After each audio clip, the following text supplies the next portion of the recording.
Welcome back, folks, to another episode of Business from the Bass Boat Podcast on the Serious Angler Network, brought to you by X2 Power. And guys, today we've got a great show lined up. Hopefully, I am absolutely ecstatic and coming back from my trip at not Lake of the Ozarks, Tiburock Lake. The Toyota Series Championship is happening, and this is a pre-recorded show because I will be gone during that week of things, but super excited for today's show. Hoping I'm just the drama in the fishing world right now. I'm sure when this airs a week later, it is going to be even crazier and all sorts of stuff. But this is a show that I've been planning for a little bit here. I've done my very rudimentary try to break down locations, tournaments I've set up from a stat standpoint in Excel before, as far as lakes that are gone to year after year, just for the thought process. If you are chasing this as a professional deal, these are the lakes you need to know, right? Like some of those major lakes that are hit by multiple tours over the years from the professional scale, and tried to set a rankings and those types of things in previous videos. And I've always thought I've gotten some feedback on a follow-up show. It'd be great to see what locations are close to those fisheries, or also which locations would be the best place if you're looking to save on your expenses and not travel as much from a professional fishing standpoint, the way the current leagues are set up. And so with that breakdown, there's been a Instagram page that has blown up, and it is one that I think bass nerds, for sure, people who are big in the industry as far as following all statistically when it comes to bass fishing, um, it's Advanced Bass Stats. And so this is a great show. I'm excited to basically have Jeff on, the guy behind all of this, and break down, get his thoughts on things from a schedule standpoint, locations where people could be, driving distance. I mean, he has put together something that is just way beyond beyond something that I could do, by all means. So super excited to break this down. If you are on MP3 and listening on podcast, still have plenty of details and everything, but the video side of this, I think, would be great to tune in on YouTube, just to see some of the breakdowns, nice visual display as Advanced Bass Stats does. So without further ado, let's bring Jeff in. How's it going, Jeff? It's going great. Thanks, Adam. Absolutely, man. We were talking a little off air before you got in here, just getting a little bit of background on yourself. But you are in Raleigh, North Carolina, right? I am. Oh, man. Well, that's an awesome place. Obviously, a growing place, population rise, right, over the last couple of years. But did you grow up in North Carolina, or where are you from originally? I grew up in Ohio, and okay, and learned to cast, at least in Ohio. There you go. A lot of casting. Been down here for a long time.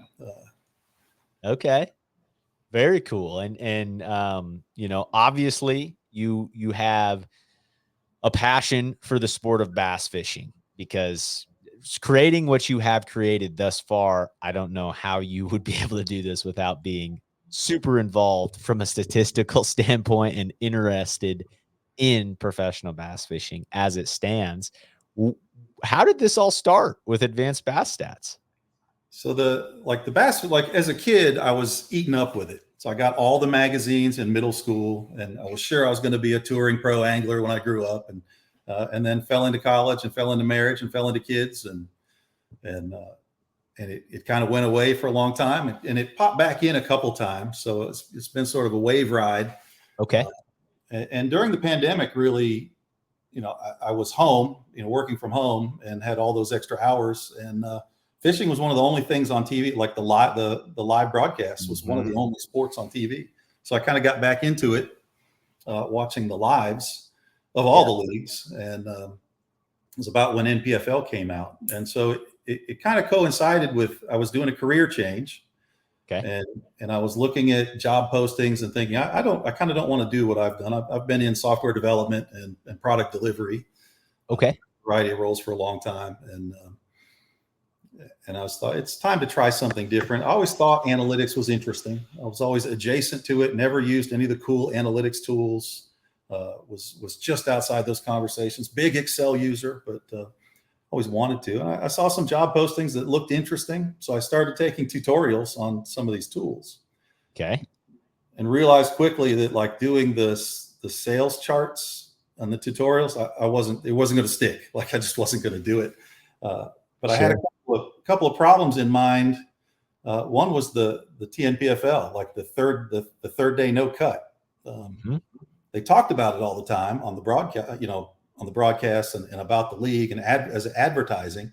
And I kind of got like, as an angler, I would want to fish with no cut day 3, because clearly I'm going to catch the biggest fish on day 3 and the biggest bag, right? I'm going to go way up this lake. That's how an angler thinks, but they never loop back around to explain, did it work or not, right? I mean, who took advantage of it? So that was something I'd done by hand a couple times and posted on their IG page during their results.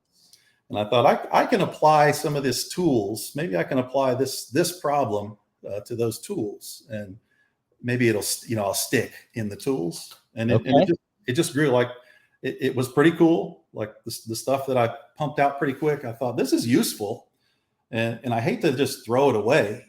Yeah. There's got to be 3 or 4 people out in the world that would think this is cool. 3 or 4 people. Yeah. Jeff, there's a lot of bass nerds out there, man. Yeah. You got to realize that. And I was also curious about like Instagram. I heard about Instagram analytics and people talking about that. I never really used an Instagram page. A couple of pictures of kids and a couple of pictures of fish, some wood carving stuff, but nothing. Didn't really use it. So I was curious about like, what does it mean to be a content creator, a digital creator? And what does it mean? What kind of analytics does Instagram offer? Is there a niche in there for me? So I started a professional Instagram page to dump this stuff out. I looked at my last name's long and unspellable. Like nobody will remember that. So, and the first thing to ask you, what's your business name? Like, well, I don't have a business.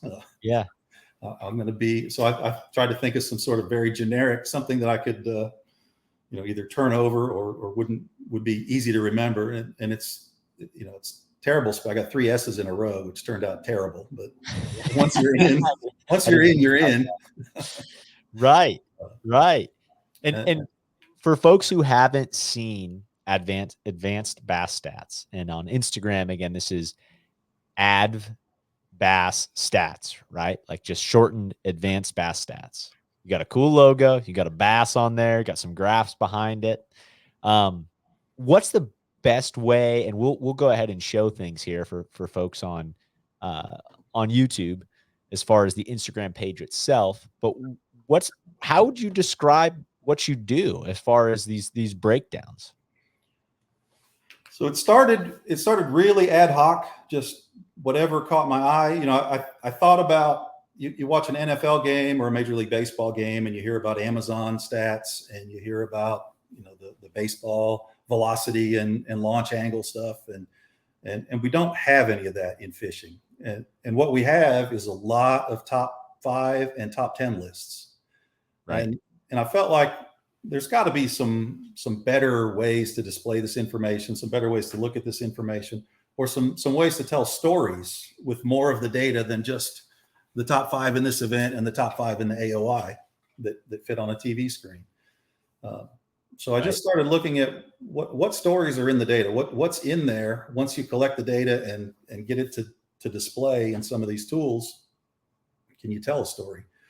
And it was kind of ad hoc the first year. I really hit gold when they went to St. Lawrence in 2022. Okay. That day 1 at St. Lawrence,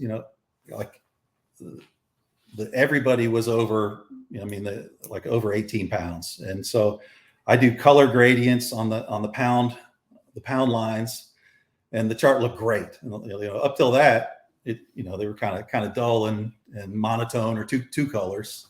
But that got a lot of attention. Okay. So when the data is good, the charts look really good too. Sure. And that when it's interesting. Yeah. Right? As far as when there's, I think one thing that's really neat to me about that, Jeff, is that you're right. One thing in this sport that is not covered well are all these stories outside of the top 10, and that's what's covered, right? And it's just the from an expense standpoint, these leagues, they have 10 camera boats maybe, and that's what's covered. And there's so many more things happening during an event when there's a field size as large as 100 or whatever it is, or 225 if it's the opens. And so it's cool to see from a statistical standpoint and all the different ideas that you have. Like it'll be, you'll have something around an event in itself and the breakdown of weights throughout the 3 days, and just see the anomaly. Like for instance, the data one that really caught my attention was when there's a big win and you just see that weight stack difference on an actual chart.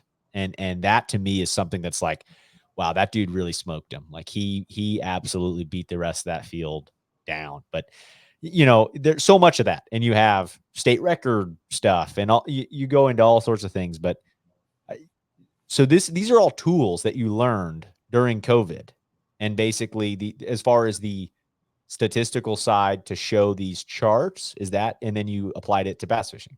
Pretty much, yeah. Wow, that is that is really, really cool. So are you still using these tools in your career? Did you end up doing a career in that field? I'm still sort of a related field, but I am in a space with one of the tools that I haven't used here at work that I have access to, and I use quite a bit. So it's kind of, I've kind of got a hammer. So right now everything looks like it could be a bar chart or a line chart, but I'm enjoying that part of it. That's I'm awesome. Not a full-time data analyst at this point. I'm a little different role, but okay. Got it. And so you, like you said, grew up wanting to be a bass pro, and you've been in and out. Are you still fishing at this point tournaments? Are you fishing recreationally? What's kind of recreationally and from the kayak. Okay. Awesome, man. That's awesome. Well, obviously, Bailey with our Serious Angler Cruise, big kayak guy. We've got some awesome stuff in the kayak world coming for the future on the Serious Angler Network. Just a little tidbit there. But man, so and around Raleigh there, you've got some awesome fisheries, right? As far as things go, you've got some big largemouth around the Raleigh area. It seems like there's a couple of those niche lakes that MLF has obviously taken advantage of and sent some tours there.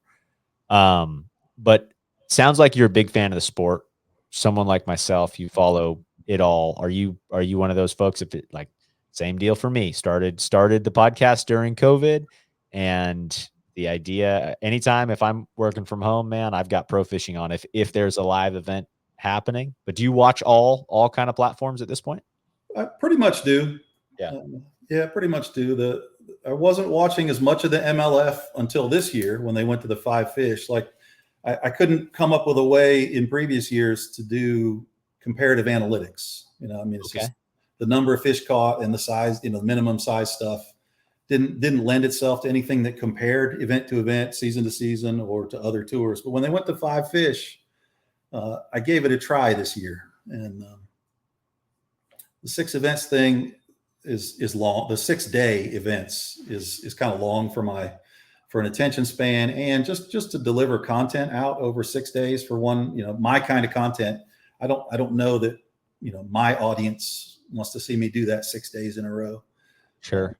But I did, one of the things after that St. Lawrence event last year, I kind of got noticed by Bass and had some conversations and started delivering articles, post-event articles. And that's where that started. And so it was very manual labor intensive last year. Okay. And I knew I wanted to continue doing that this year, and I wanted to expand.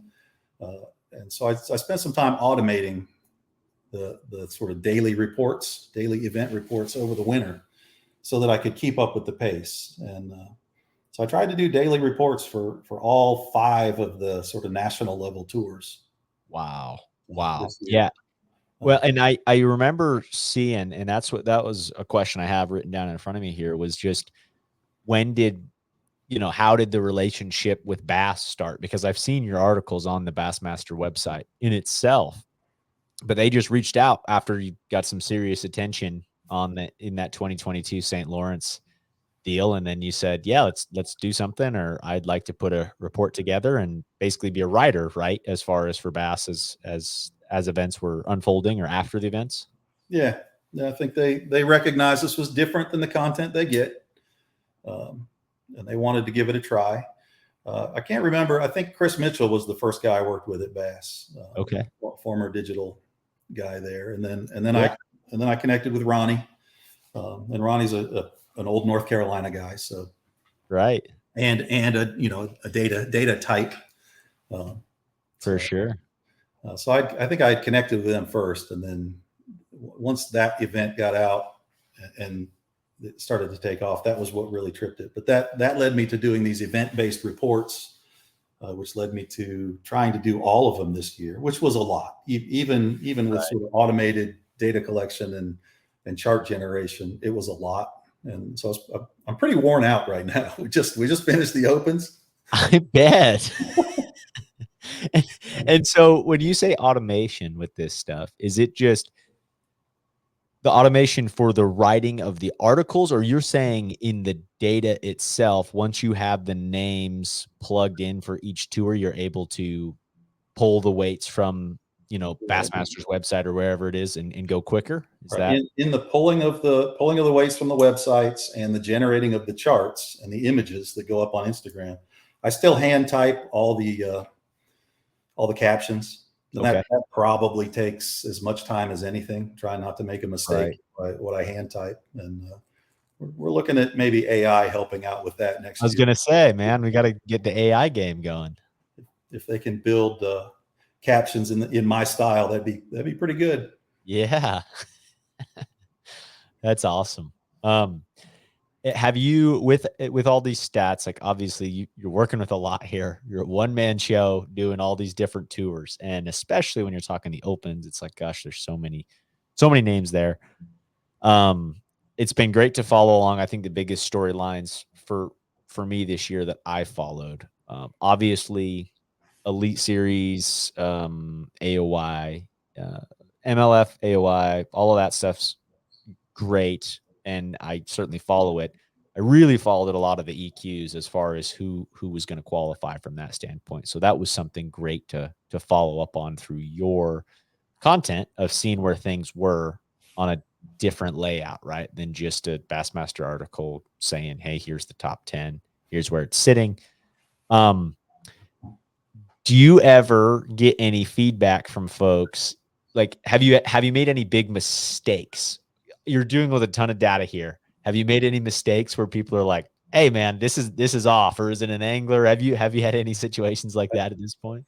I've had a couple. Okay, Most of them I catch. Like I'll see them and I bet. I'll fix them myself. But I did. John Sokup found one. Where Oh, with it was it involved with himself? Yeah, with him, absolutely with Oh himself. yeah. Yeah. I pulled the wrong feed of data in and generated the chart. And this was early, so this was like early last year, Yeah. and I pumped it out, confident as I could be about how great day two looked, and I had the wrong weights. Oh man. Uh, That's great. Well, so that's great. Well, man, let's get into a little bit of what I candidly just reached out to you on Instagram and said, "Hey, do you have any thoughts on coming onto the show?" Business from the Bass Boat really has to do with a lot of the business side of the fishing world, anglers, hopefully helping anglers make better decisions when it comes to finances, just trying to learn more than anything for guys. And so a big part of this, and this has been through my journey of same deal. It's like, do I want to be a professional angler? And my mindset has certainly changed slowly on that. As far as where I'm at with things, and I still want to fish at a very high level, but something that I always thought about was like, where would I relocate to if I was fully committed to chasing this? And That is what you and I had a conversation about on Instagram, was like, hey, do you have any thoughts on doing something around this with how you're doing everything on social media?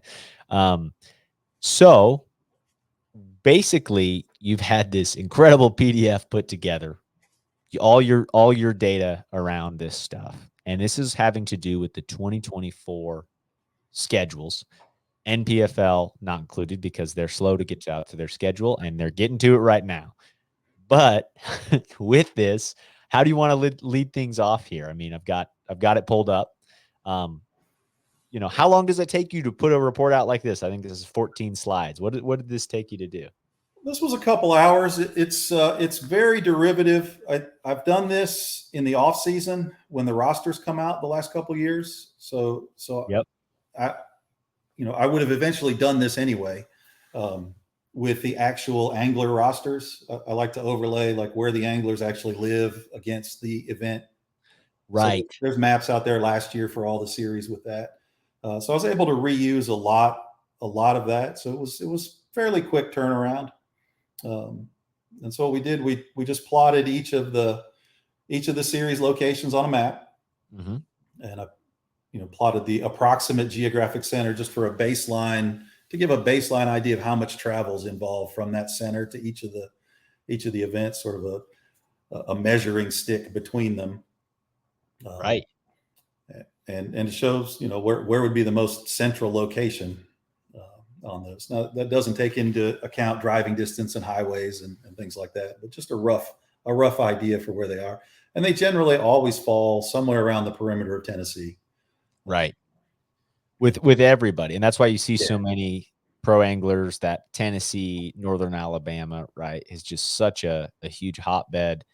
A lot of the Western guys, right, Justin Lucas, those kinds of guys end up relocating over there because it's a lot easier from a travel standpoint, having a family, um, all of those details. One thing I wanted to make a comment on one of yours, like you're saying, as far as something you do in the off season. I remember looking at on the Elite Series, I think one this last year, but looking at some of the Western guys, especially the Northern California.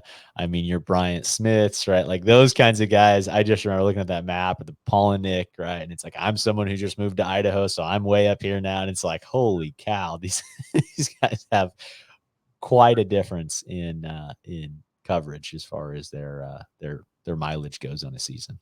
And it's interesting the way they manage it. Like, one of the things, Bryant, he moves his boat from event to event and flies back and forth. Right. And I think Ish winds up doing similar, where Brandon, I think, goes on a 6-month camping adventure, Sure. Right. and doesn't see home until hunting season again. Right. Um, It yeah. is interesting to me. And I think yeah, I mean, and Josh Bertrand, right, in Arizona, same deal. He does a lot of flying. And what is cool, and I've just even from an amateur standpoint or AAA level, like I've left my boat in California a couple times for Toyota Series. I've left my boat in uh, Missouri. Some of these places just to save a little bit from that standpoint, and travel and the time, right? I mean, driving 12 to 14 hours in a day versus flying 3 hours is significant from a time standpoint. And um, it is interesting to see different guys how they do things. And then you also see the anglers that are camping, um, and they maybe their drive isn't as drastic, right? You see a lot of still fifth wheels, a couple folks there, and then obviously the truck bed camper is pretty popular at this point. Um, with the 2024 Bassmaster Elite Series schedule, something that's really cool to me on this first slide for those on MP3, basically saying, hey, approximate geographic center, got that, Murphy, North Carolina. But what is really cool about presenting the data this way is to show those back-to-back events. Holy cow, those events are close to each other from a standpoint. Obviously, this is a whole United States graph, but something that has been talked about a couple of times now, a couple opens anglers are not very happy with at this point, is the the travel distance from the Elite Series schedule to the Open schedule. Elite Series schedule still has a lot of travel, but the difference is they have those back-to-back events. And therefore, those guys aren't necessarily having to tow back home, tow back there, or fly back home, however you're going to manage that. What are your thoughts around some of that discrepancy or the differences there between the elites and the open schedules within the same organization? Yeah, I mean, I feel for the opens guys, right? That's, and especially the order of travel also makes a difference. They were really, last year, they were really back and forth across the country each time. You're saying the elites or the opens last year? The opens guys, yeah. Yeah. And so the elites, I guess you treat them as professionals. You can take out 2 weeks at a time out of their schedule. Sure. Do that, and it's a nice advantage for them though, travel wise. Well, and to be honest with you, Jeff, anymore, like I totally agree from the elites, they're professional, so they can do 2 back-to-back weeks, but let's be realistic here. If you are in you can't have a normal career to be fishing the opens EQs right now, right? Like I guess it's different when you have the 3 divisions and you have folks who, maybe that's why they can have that back and forth to things because they're trying to set it up to where they still get in anglers in a region, so that maybe it can't be back to back for those type of guys. Maybe that's part of it, probably. I But think it definitely was like when it was the 3-3-3 and plus the all 9. yeah, I think that was, and it seemed like it was still that way a bit last year, even though it was no longer, there still were the divisions for the classic berth. You had to fish the 3 to claim the classic berth, but the elite option wasn't there with the division. So I feel for the opens anglers. I feel like their sort of estimated driving is much closer, I think, to the calculations than what the elites winds up being. got it, and that's just from that back to back standpoint. Yeah, it's an interesting dynamic, and I understand there's a lot of things to weigh here with these organizations, and they have a lot of work put into building these schedules out. But I agree. I think it was a little bit of a miss for the opens guys.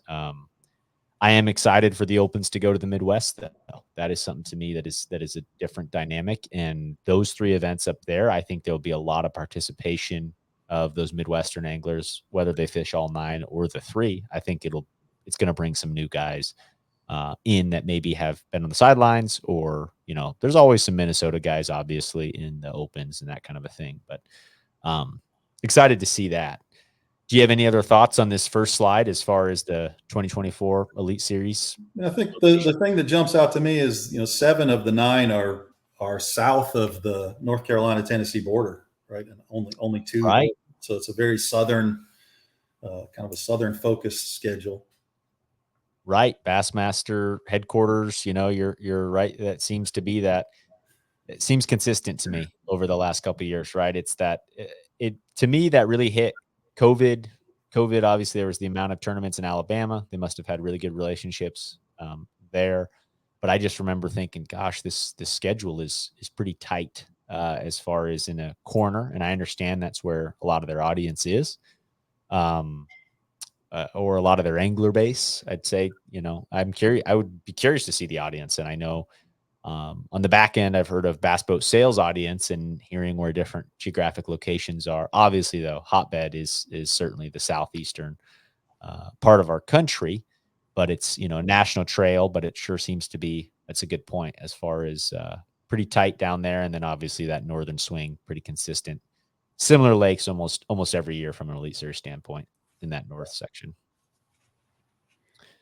Got it. Well, let's move on to slide number 2. We've got open schedule, and this is a little bit more of that discrepancy. What are your kind of takeaways on the open schedule in 2024?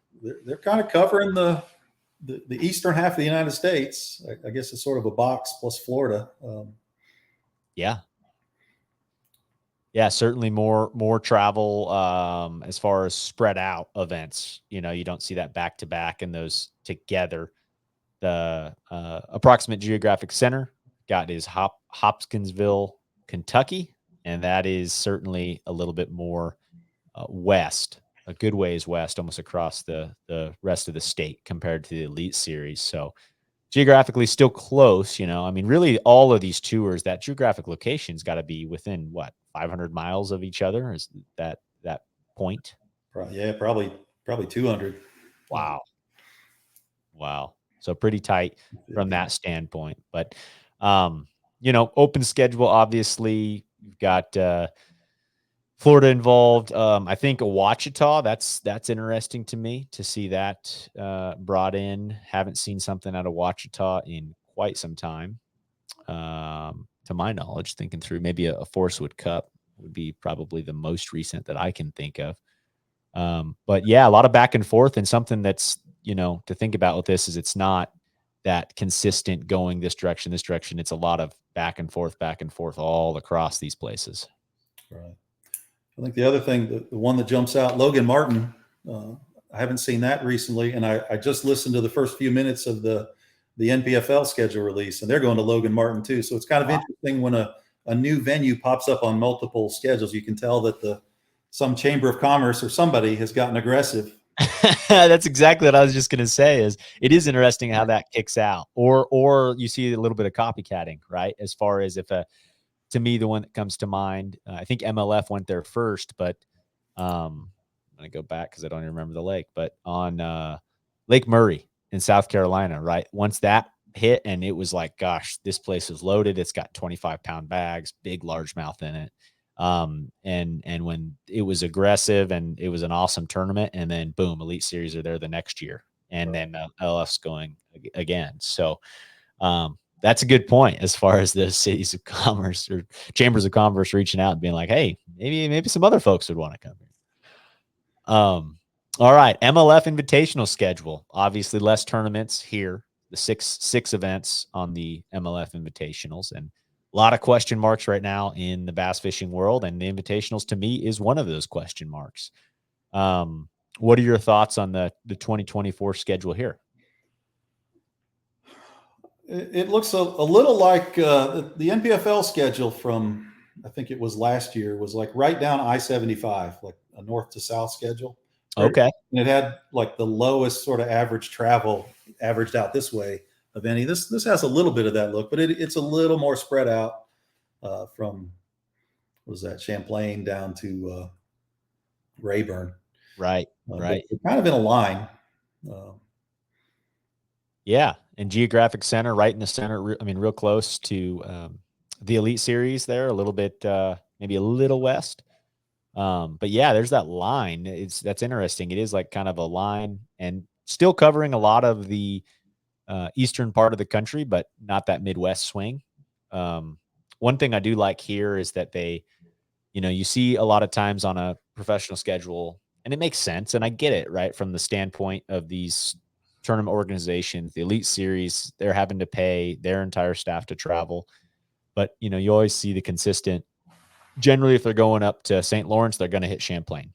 They're 3 hours apart from each other. They go together. But I like how this is, they're going to Champlain, and then they're going to the Detroit River. So it is cool to me to see two different northern swings, if that makes sense.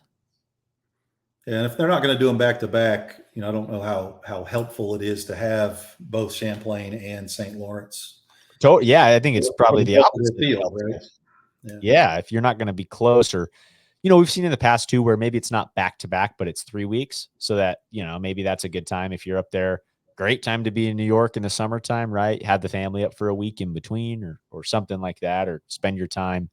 A lot of these guys, as we know over the years, spend a lot of time after an event checking things out. So that's a great opportunity to do that. I mean, rock piles don't move. You hear that all the time, as far as these guys putting their time in. So totally agree. If you're having a month apart, 2 months apart, and your angler base lives somewhere else, it's kind of a pain to make that drive all the way up to New York twice.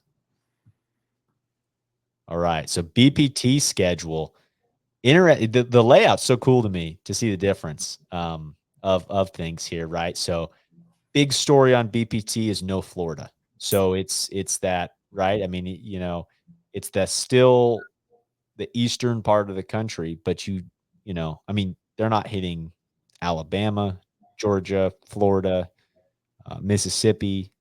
They've got Louisiana in there, but what are your thoughts on the 2024 BPT schedule? So BPT is always interesting because of the way they divide the field. They never have more than 40 boats at a time on the water, so they can pull some interesting places. That, Right. the opens are probably the most hamstrung. They have to have a place that can launch 225 boats plus co-anglers Mhm. and deal with the weigh-ins and the traffic in and out. So that limits the opens are probably the most limited. Whereas BPT probably has the most flexibility in choosing locations. So, like having the Chowan River Yeah. in eastern North Carolina, that's a very I don't know that any national tour has been there. There were some classics in the early days in the Pamlico Sound. Really? Uh, So is it tidal then? We I don't know that there's much of a tidal swing. It's in behind the Outer Banks, okay. so I don't know that it gets much tidal, and it's I don't think there's saltwater. I think it's very much a freshwater flow Okay. out there. But even for a North Carolina angler, that's not like a super well known destination for Yeah. fishing. I'm sure they've had tournaments, and then I'm sure they have a local group there. Powell Kemp might be a guy to talk about that one. He won the Bugs Island Open last year, and he's from eastern half of North Carolina. So There you go. like him would Okay. know. Got it. Got it. Well, it's the one thing that sticks out to me looking at the map here is just that an area that I've noticed to me that wasn't on my radar other than the Potomac that you see the Toyota Series go to almost religiously, but that not the full Northeast, not the Southeast, but kind of that mid-east. It seems like more schedules are going there, whether that be the James River. That's one of those that we're talking about where it came on the map, right?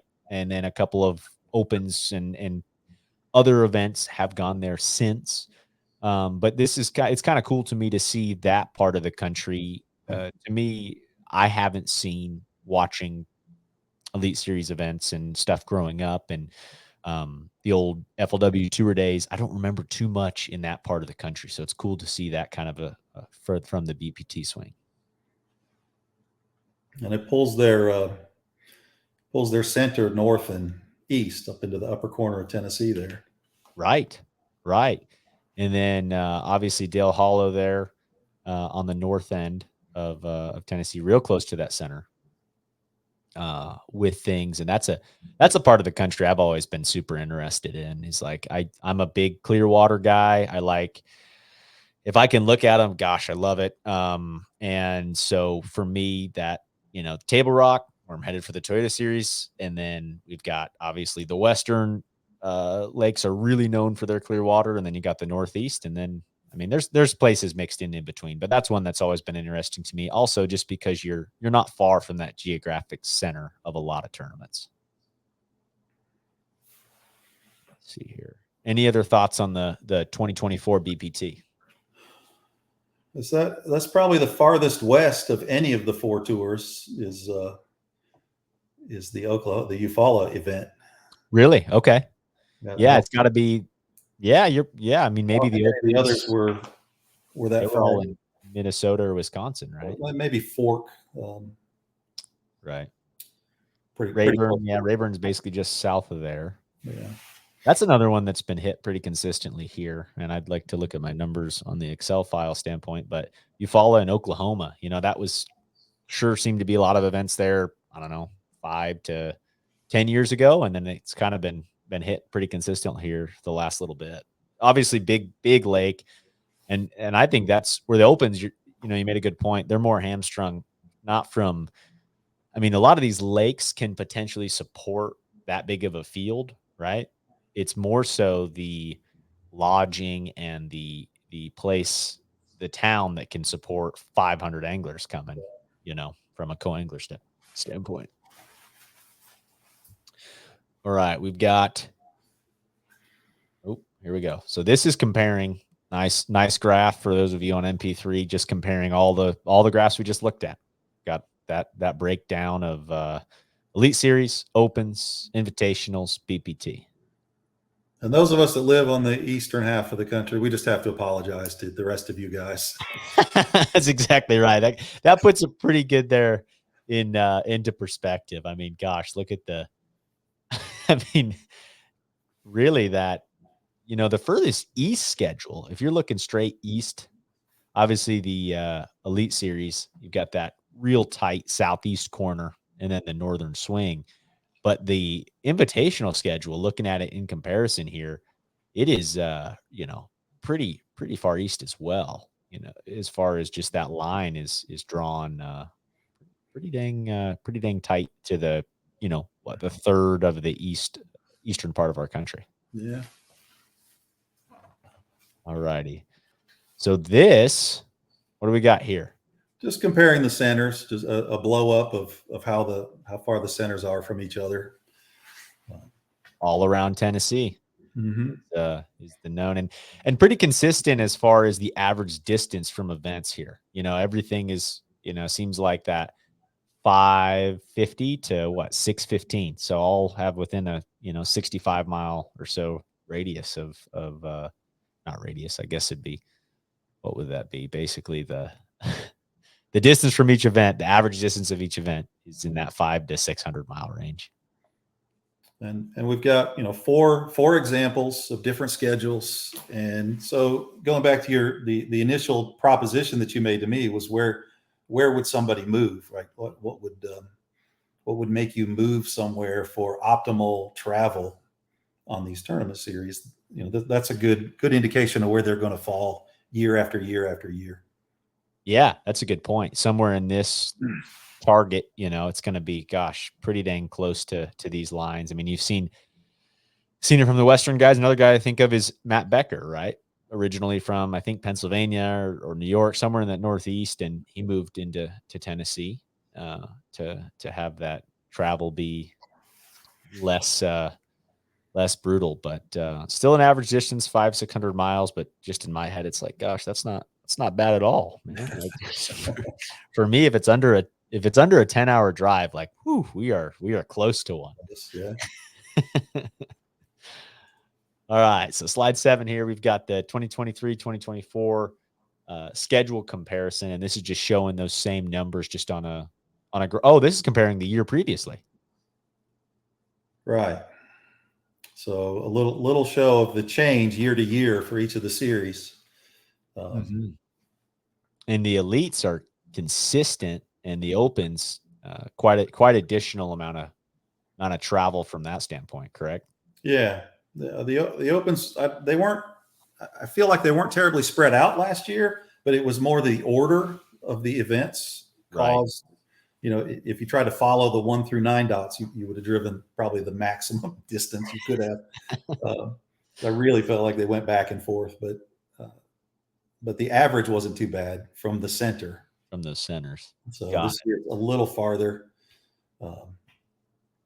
Yeah, and then same kind of little bit of trend difference there. Invitationals going the opposite direction, getting a little bit closer, and then the BPT just a little bit further, but little differences there. The place where this type of chart or this type of measurement really showed itself was last year when the NPFL announced their schedule originally. Yeah, they had that Del Rio trip in the regular season. The Falcon is it? That's right. I can't remember which lake it is. It's not Falcon. The other Amistad. They had that in their regular season, and that wound up adding like 200 miles each way of average to each of their 6 events. Like it was so much farther compared to when they moved it to Pickwick then. Yeah. Made a huge difference to average travel from the center. Now, if you lived in Texas, you probably weren't that worried about Amistad, but most of the anglers living, somewhere here in the mid central, the eastern mid central Tennessee, Alabama, Florida, and they have a pretty heavy Ohio presence too. Do they, as far as their angler base? Okay. Um, Yeah, made it. They kind of had that reached out right to the tournament organization or some. They were a little upset with that. They voiced their opinion, and that's where it got changed to the championship. Is that how that went down? well, I think they hit kind of a perfect storm between the EQs announcing, uh, on top of which, and going to the all nines, right? If you wanted to get in, you essentially couldn't fish both tours.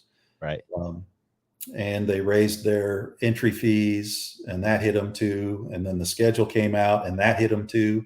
So it was kind of a perfect storm for them. But they bounced back. They converted that long trip into the championship for next year, or this year's championship, which will happen in 2024. Yeah.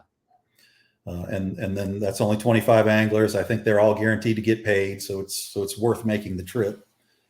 Plus, they get to make the trip, which, for those of us that read, Bassmaster magazine in the '90s, like, yeah, we want to go there too. I understand. Yeah, totally. And it makes it kind of worth it and one of those special events. And I think it'll be cool to have it there in the spring, right? Like there'll be that opportunity. I don't know when it is in the spring, but could be a spawning deal. And that's exactly right as far as where that is so far west Texas. I mean, that just north of there's Rocky Mountains part of in Texas, right? Like, I mean, it is, if you're in Arizona, you're not far from that at all. Like that is a very good point as far as how westerly that is. And I'm really excited. I like what the NPFL is doing as far as their coverage goes right now. And I'm excited to see some of the shakeup in the schedules with all that's happening right now in the bass fishing world. Who lands? The names are going to be real interesting. Mm-hmm. Yeah, I think that's one of the biggest stories right now in bass fishing. So I'm excited to see. They keep saying, I've heard rumors that they're full on anglers and that kind of a thing. So I'm glad to see that the schedule's out. I can't wait to when we get done here to break into. Yeah. That looks On the other hand, like, this is breaking really fast, right? If the MLF changes were causing people to change, if the changes were what caused people to change, that's just last week. And pretty late to jump on the boat. right. Right. That's what's crazy to me with a lot of this is, whew, I mean, we're just a couple months here and we're into 2024 fishing, I pretty heard quick. the first few minutes of their schedule release. I think they said they have 130-ish anglers signed up. I didn't hear whether they've Wow. closed or whether they're going to take more. But Okay. Gotcha. Well, I will definitely on my 12-hour drive tomorrow, we'll be tuning into that live stream. I think they only had like 76 this year. Okay. So, Okay. That's right. Yeah, there was a significant little bit of a drop there. But yeah, I really like what they're doing and excited to see what that looks like going forward. So we've got sample angler locations, comparing that driving distance and just where guys are from. You got a Minnesota guy here. We've got all kinds of stuff. Explain a little bit on what you're trying to represent in slide 8. yeah. So going back to the idea, where would you, what would be the impact, depending on where you lived, of each of these schedules, Mm-hmm. and take some sort of sample locations that look like places where pro anglers might live, close to serious fishing bodies of water, and one way out there on the left for fun. But I feel like that's like a pity play. Jeff was like, "Well, you're kind of out there, Wes, so we'll throw something out there that you can relate to a little bit." and the numbers don't mean anything, because nobody's going to drive a bass boat from Northern California to 9 events on the Drive eastern side all of the the way back. country, yeah, and drive it back, right? The numbers don't really mean anything. Sure. But you're going to have to make the distance is going to have to go however you get there. Right. You're still burning fuel and money on something, whether it's an airplane or a vehicle. That is certainly happening.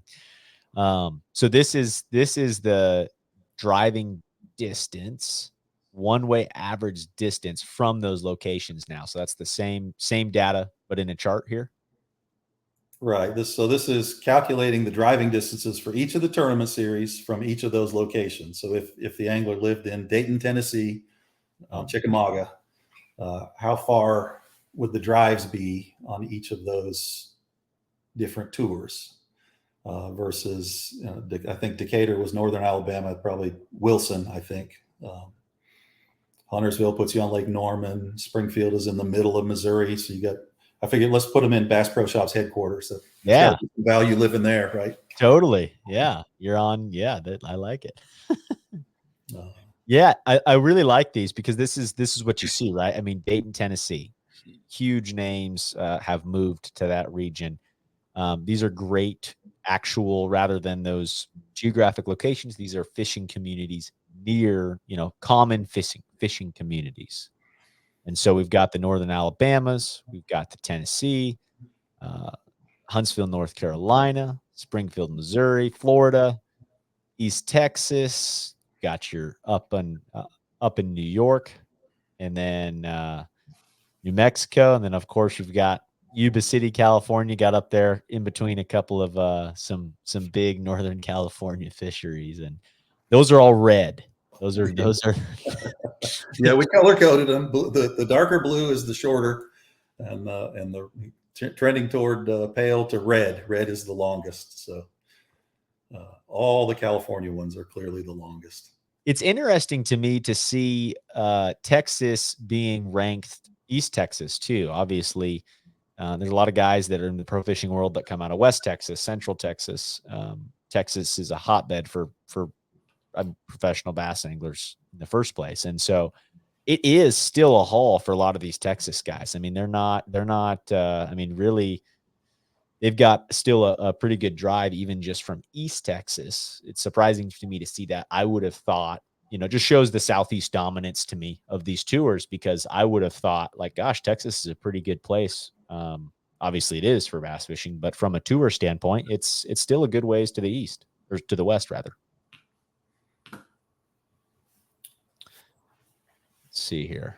All right, slide 10. Go ahead. Do you have something else there on that one, Jeff? I guess it's not terribly worse than Central Florida. Right. It's a little worse, or it lands a spot worse in the rankings, but most of them are less than 100 miles difference there. Yeah. Yeah.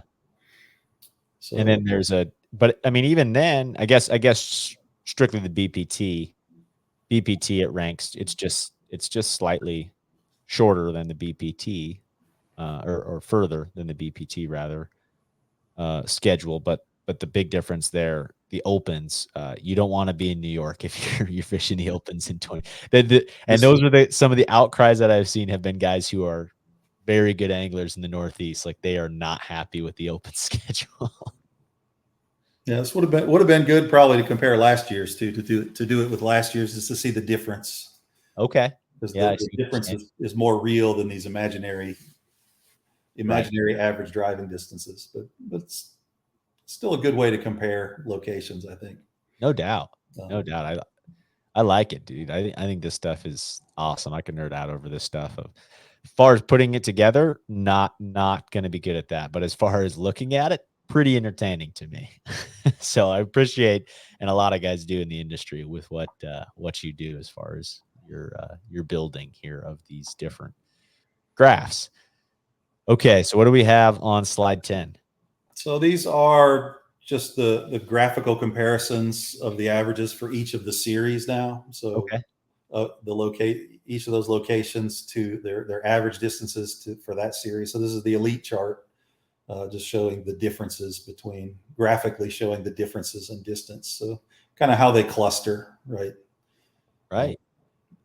And they're probably pretty similar, right? Northern Alabama, Southeast Tennessee, Western North Carolina are going to be a top cluster, and then your Florida, Missouri, Texas are going to be the next, and then your New York, Minnesota, and California are going to be the farthest.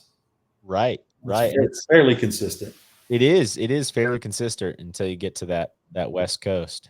That is interesting to me. It's just a slight increase, as you go, and then boom. And obviously you think about that and it makes sense, but it's an interesting outlay. Again, I think that's what's cool about the charts and things, is it shows it's a different take, and you see things through the data. That's why we have these charts, right? And those types of things. To me, that's something that hasn't been done. So more kudos to just what you're basically building over there. And I probably wouldn't move my family on the basis of any one of these charts. But Right. looking at, the four of them together are a pretty good representation of, 25 or 30 of the typical fisheries that are going to be on these tournament series. And so as you watch the way they cluster toward the front, definitely highlights which ones are going to be easier to manage a schedule from. Right. Right. I mean, I just think about it like if you're within, I mean, to me, there's just so much. My tournaments every year are, I categorize them as far as the bigger stuff, right? Not local stuff, but if it's a Toyota Series event over on whatever lake, it's 1 day of travel or 2 full days of travel. And then for the guys in California, it's 3 full days of travel. And for the folks in Tennessee or some of these closer locations, it's like, you could be done. Say you have a bad tournament and you're done day 2. You can get on the road and be home and see your family that same night, Right. or maybe it's an 1 day at the in a longer situation. But as far as those multi-day travel, it's really interesting to me to see how that breaks out differently. And like you said, it's consistent between the tours as far as those, this is a good comparison to show pretty close as far as all 4 major tours, and of course NPFL, which coming out a little late with their schedule to compare that difference. But I'm sure we'll see stuff from you around that too. Right. And a lot of this stuff that I do, like we're not finding a golden goose in here, right? Mm-hmm. A lot of this is confirming things that we think we know. We've watched, right? I mean, I think of Jacob as Wheeler as one of the first, right, to relocate to Right. Chickamauga. Indiana to Chickamauga. Yeah. Right. And that one got a lot of press and a lot of time. And other guys have gone to Alabama. People have had to Gunnersville and Poche relocated from Louisiana to Alabama. So people kind of know this intuitively. Mm-hmm. And you are, in theory, you're uprooting a family, or at least uprooting your life. If you're young and single and flexible, and you can uproot your life, then What does it matter? then go for it, right? Or if your family's going to live out of the camper anyway, then sure, make the trips, make the drive shorter. Yeah. Well, I think that's a good point, Jeff, and that's a good way to honestly summarize a lot of this show. Is like it's not groundbreaking information, but it's the confirming of it right here through the actual data now, and that's cool to me. Or proving that you don't have a problem somewhere, right? Right. Like not finding a problem. Now, once in a while, we hit on something, pretty cool, some cool nugget. We got one last week with the Opens anglers, and it was kind of angler suggested. So Logan Parks had asked, Okay. what's the 12-pound line look like? The average weights, because it's always been, we've always had the idea that 12 pounds a day on the Opens will get you qualified. Right. So this is from a weight perspective. Right. So what should it, if I can come up with a daily target weight to qualify, what would it be? And it is a piece of work I did last year. I hadn't done it yet this year, but when I looked at it, it was amazing. Yeah. We had 43 anglers above 12 pounds a day. Wow. Maybe go to that one's comparing this year to last year. Okay. Am I on the right post? The last 2 years. And so like the lowest of the top 9 this year was higher than the highest in either of the last 2 years. The guys really achieved at a high level. And we kind of knew that intuitively from, the other surprise was the average finish. Right. In the past, like the range, your AOY, your overall AOY leader was like a 30th place average finish. Mm-hmm. And your number 9 out of the AOYs was like 50 to 55. And this year they ran 16 to 42. So they ran way ahead of previous years. And I spent a lot of time this summer trying to figure out like what's the mathematical equation that explains why this is. And I think there's like an economics, a fundamental economics equation that explains it. But essentially, it was the flipping of the field, right? Instead of 50 overalls guys fishing at a disadvantage against 175 locals Yep. at the Open, this year it was 175 EQs fishing against 50 locals. Yep. The locals were de-incented because there was no Elite Series berth for the regional anglers, Right. Which pushed the overalls ahead. But you still, somebody still had to average a 16th place finish, right? Like JT Tompkins averaged a 16th place finish across 9 events against that competition. That's insane. And so then when you think about, well, he averaged 16th. That's way higher in the standings than averaging 30th. Which means he probably had more weight than the previous years. So they kind of go together. But seeing them on the chart and seeing that these guys were up like, and Trey McKinney led with 15.9, almost 16 pounds a day average over 9 events. With 4 top 10, so 4 third days. So that's 4 extra days of fishing, and still managed to average that high a weight. And so they really kind of just crazy. The performance blew the numbers out. The way the way it was set up to use the numbers blew the numbers out, and then the weights, of course, followed. So did not expect that. No doubt. And I mean, just to see this original, it's just crazy to me, the level change. And I wonder if there's any bias with the lakes, right? As far as were the lakes better? Clearly, obviously, technology is playing a role. I mean, average age is playing a role here. And that's, in my opinion, there's a relationship with technology and average age of angler with a lot of this. But that is crazy to see that difference of that increase. Just to average 16 pounds a day off of a 9 tournament series. And some of these places, like think about Watts Bar, like just right. And then Milliken out there, he was 9th, and he was the 2nd highest in weight, but because he hit Eufaula, Alabama, and Toledo Bend with those giant pads. And right. And is that kind of where you're seeing that McKinney and I think McKinney was straight across, like he was 1st, 2nd, or 3rd all year long, right? He was good all year long. Obviously, he got he probably got his best finishes in the higher weight events, but big bags, yeah. Those top 3, they did really well.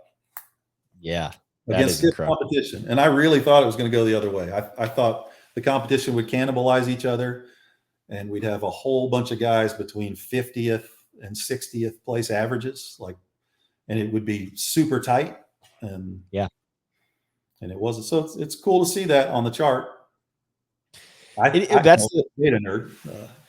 Yeah, well, no, I mean, this is a conversation on basically it would be in this case it'd be 2 weeks ago, but last week's show with Matt Pangrack we talked about just the cost of fishing the opens, but we got on a side tangent of just the velocity that these top guys are catching them at, and just how consistent they are, and the conclusion, and this would be cool from your end as far as from a statistical standpoint. And I think you may have done some of this stuff before, but to his point, he said, look, if you're 3-4 events into the season, look at what the AOI race was, the EQ AOI race was then, and see how little it changed by the end of the season.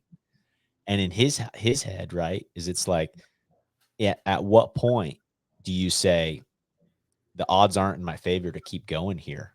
At what event does that number change? And I think it's statistically, there's got to be a situation there that, especially as this continues for years and years and years to see, right? As far as for you to make an educated guess, like a poker player would, and be like, all right, I'm leaving the table this year, you know? Yeah, the top five this year were, I think we're in the top five for certainly the last four events, if not the last five events. Wow. So like the makeup, they shifted a place or two between each other, but they were the same five. Wow. So the movement was 6 through 10. Tyler Williams was the only one that really comes to mind as having he killed the second half of the season. He had 4 top 10s in the last five events. Wow. So He he is was so fun to watch. yeah, he was the only one that really overcame a mediocre start to the season. And then seems like the other guys were all sort of in the neighborhood uh, from events 3 through 9. There you And go. Well, the next time Panger says, I'm about to drop out of the Open show, I'm going to say, well, look at Tyler Williams. there you go. And I don't, one of the things I don't focus, I don't focus on negative stuff. Yeah. That's not. I'm doing this for me and for fun. And I could probably have a more memeable page if I would find the worst performances and highlight. Oh, yeah. People love the negative. I mean, that's what's People clicked love the on, right? negative. Yeah, I could probably get more comments, more impressions on Engagement. social. Yeah. But Yep. that's not what I'm here for. So. Not trying to spread that. I like that. But I Yeah. did I I did think put up a dashboard this year for the opens, and I tracked like average finish required to hit a certain level. okay. Right. So I had multiple levels to hit the current number 9 or number 9 or 10, Yeah. and then hit like 40 and hit 50. So if you scroll down and look at there's some pictures, some angler profile photos that are pictures from those two. Uh, Yeah. so those had they had some sort of tracking what it was going to take to reach Sure. the current cutoff, the a projected cutoff, and a third projected cutoff, and whether they're in or out and by how far. So I love it. Well, this is like, I mean, first of all, it's cool to see that throughout the season and where that sits, but this reminds me of like baseball cards, right? Like as far as stats being on them and that kind of a thing a as a little bit, kid. yeah. That's what's cool about this to me. That's awesome, man. You do some where do you come up with all these ideas? Like to me that these are all like pretty groundbreaking things. Are you just like you see something else and you're like on another sport and you're like, "Wait, we can apply this to bass fishing." Absolutely, other sports or even just general. I follow a lot of data analytics. I watch a lot of data analytics YouTube and follow examples on Instagram. I see what other people are building, and I think can I build that? There was a while where I would just look at my profile page and say, you know what, I've done too many line charts. I need to change it up. I need to go find a different kind. Uh, Okay. and I think I got a little boring this year trying to follow all the tournaments. So Yeah. from I don't think so, from but like April through July, my feed yeah. looked kind of the same, and I think Instagram didn't like that very much either. Okay. Uh, so we're kind of back in fun season. I can do I can chase Fun season. ideas and do fun analytics as opposed to just the reporting stuff. I like it. I like it. I don't know if we got to this slide yet, but final slide, slide 14 of your report, if you will here. What are we looking at on slide 14? So just kind of a primitive ranking. So I ranked I ordered their average mileage for each of those potential uh, locations, angler hometown locations, just to Sure. see which one this year, and sort of how close they were. So Southeast Tennessee, the Dayton, Tennessee, wound up, overall looking the best. Right. Being the With closest to everything. Northern Alabama right behind, and the Tennessee location took 2 firsts and 2 seconds, so consistently high. Totally. Um, just a Pretty consistent to the rest of the data as far obviously just ranked out differently here. And then yeah, Western North Carolina is still pretty close to a lot of things not as bad. far as I think if I'd have brought them a little further west, like on the west side of Lake Norman, or maybe out in Shelby with Brian Thrift and Matt Airy, we might have got That's a them a good little point. higher in the rankings. But I don't know what Yeah, lake they go. Like they got to drive too far to get to a lake. a lake. That's the hard part with some of this stuff is like you got to still be in a community uh fishing wise. And I think there's some advantage too to I've always thought it's like, gosh, I really like the I don't see myself living in the southeast. North Carolina is a place I've considered. Tennessee is a place I've considered, but not really further south than that. Um, I'm just not the biggest hot weather guy, and so the northern part of the country I've always been interested in. And if I'm going to move from the west, which I really like the west, I don't necessarily see myself doing that at this point. But I've thought it's like the amount of times that professional tours hit Champlain and St. Lawrence. Like I think there's an advantage to having a high level fishery being right next to it there, which you could do in Tennessee, right? You could do it in a lot of these places, but just being able to really spend a ton of time on those places, if that's a 30-mile drive for you every day, you might be incentivized to go jump on the water for a couple hours and breaks a new part of the lake down. And I think I was trying to look at it in terms of if you're going to relocate and uproot your life for professional fishing or to chase professional fishing, I was Yep. thinking you'd want to be guiding, right? You'd want to have some kind of water Outside in. job and Yeah, access. totally. Totally.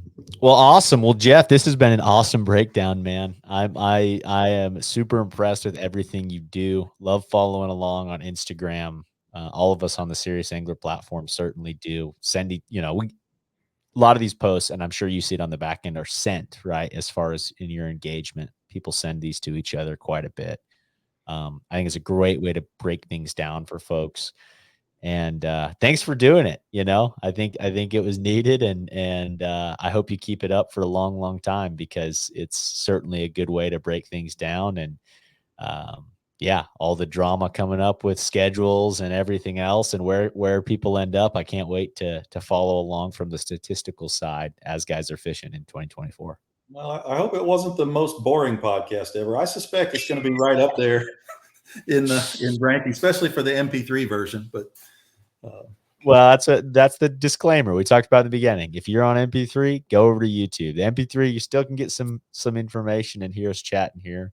Don't get me wrong, but the juice in this to me are the graphics and the stuff you're putting together from a table and mapping standpoint. So, with that, man, I guess you haven't been on the show before, so more than anything, curious just with your fishing background, being in North Carolina.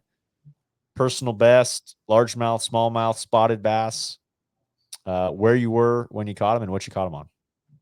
wow. Largemouth, I didn't get a weight, but I'd say 7. And it was on an old Walmart Hildebrand tube.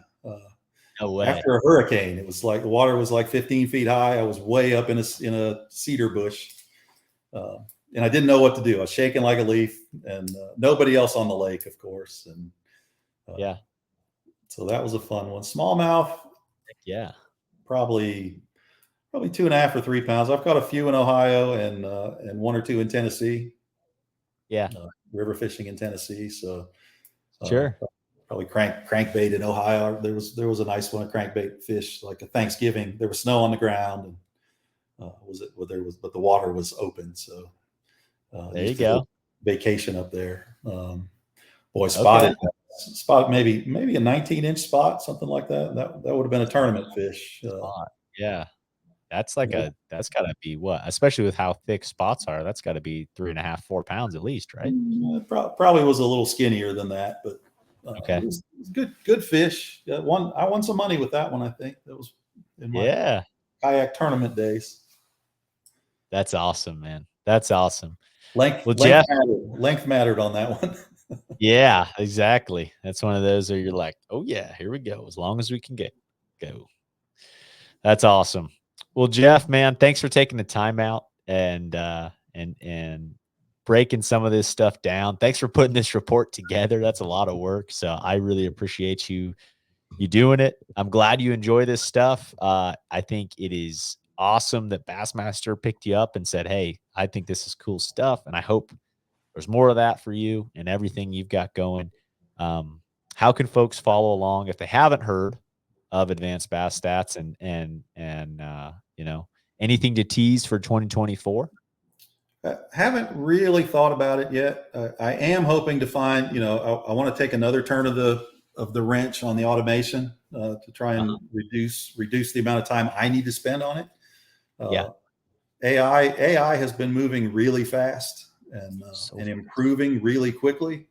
So I am kind of hoping I can cheat a little with some AI. Yeah. We'll see about that. I think I'll probably, based on the MLF announcement, I probably won't follow the BPT, and that'll give me a little time, which I'll appreciate. Yeah, and, yeah. The 5 fish for me was tough for me too. I really liked that change, and I understand. I guess if the goal is to bring in more viewership and have that consistent showing catches, but that kind of was happening in 5 fish, but it was excited for me to follow it too, because I understood what was happening better. It related to everything else we see all the time. And for me, from a chart perspective, like all my 5 fish charts made sense, and it just slotted in, but now it doesn't. Right. So probably that. But in terms of finding it, I just publish this stuff on Instagram.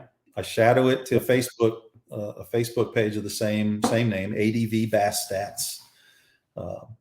And that's it. And I'm happy to take comments or questions, or would love to have some editors and quality control folks on staff. But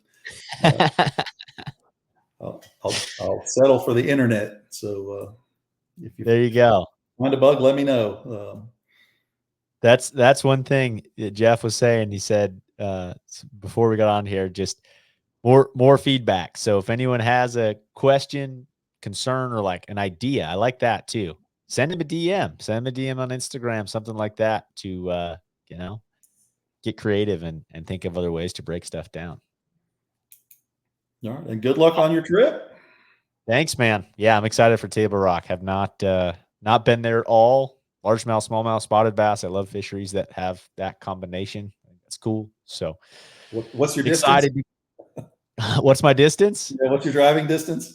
Oh man, that's a good question. I'm stopping at my parents' house in Colorado en route, but let's right now, real quick for the live. That would have been perfect to have, man. Making me look bad. Let's see here. Let's go Table Rock. There we go. Especially as I move further west, I don't know how many more of these. I mean, the championship's kind of hard. I think there's a lot of great things with the championship, but as far as stuff goes, it does make it more difficult. Oh gosh, not that Table Rock. It's a different Table Rock. Table Rock State Park is where we're going out of. Branson, Missouri. And go Idaho. Okay. And I'm in southwestern Idaho, but we got a cool 1,600 miles to travel. All right. 1,600, breaking that up in 2 days. We move pretty quick. That's a lot of podcasts. That's a lot of podcasts to listen to. That's exactly right. Stay out of the charts. The charts are a distraction. That's right.